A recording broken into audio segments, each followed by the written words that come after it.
আজকের দিবসটি একটি আন্তর্জাতিক দিবস। আন্তর্জাতিক পরিবেশ দিবসের অংশ হিসেবে জামায়াতে ইসলামী ঢাকা মহানগরী যুব ক্রীড়া বিভাগ আজকের এই অনুষ্ঠানটি আয়োজন করেছে। এই আন্তর্জাতিক দিবসের মূল প্রতিপাদ্য বিষয় হলো পরিবেশ সংরক্ষণ করা এবং মানুষ যাতে পরিবেশ বান্ধব জীবন যাপনে উদ্বুদ্ধ হয় সেই ব্যাপারে সবাইকে সচেতন করা। জামায়াতে ইসলামী এই কাজটি শুধু একটা দিবসের মধ্যে সীমাবদ্ধ রাখে না।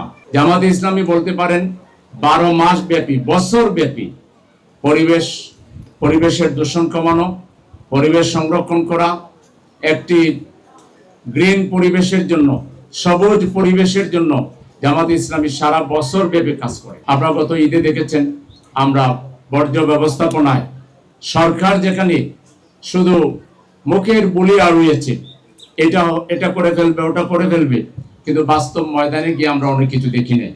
আমরা এই ব্যাপারে প্রেস কনফারেন্স করে সরকারের দৃষ্টি আকর্ষণ করেছিলাম। আমরা আশাবাদী যে মাননীয় প্রধানমন্ত্রী বের হয়েছিলেন এবং তিনি প্রশাসনিক কিছু ব্যবস্থাও নিয়েছিলেন।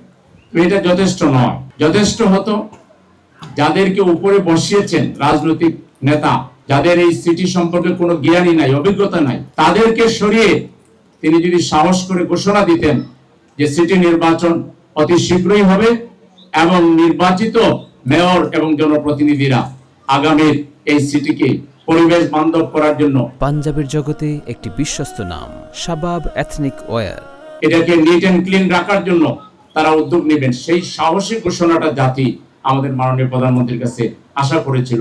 তিনি সেটা করতে ব্যর্থ হয়েছেন।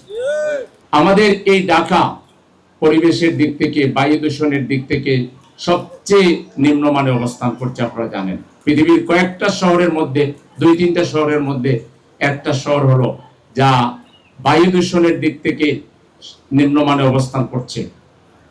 এই শহরে এই অবস্থার মূল কারণটা কি? একদিকে দেখেন গাড়িগুলোর কালো ধোঁয়া, তারপরে আমাদের যে কারখানাগুলো রয়েছে, শিল্প কারখানাগুলো রয়েছে, সেগুলোর যে আওয়াজ, সেগুলোর যে সেগুলো থেকে যে ধোঁয়া বা সেগুলো থেকে যে আওয়াজ বের হয়, সেটাও একটা পরিবেশের জন্য ক্ষতিকর। এবং আমাদের এই শহরে কত ধরনের যে পরিবেশ নষ্ট করার কারণ আছে। আপনি দেখেন যে আমাদের যে জলাশয়গুলো আছে, আমাদের যে খালগুলো আছে, আমাদের যে ড্রেনেজ আছে, সবগুলো কিন্তু এখন ভরাট হয়ে গিয়েছে।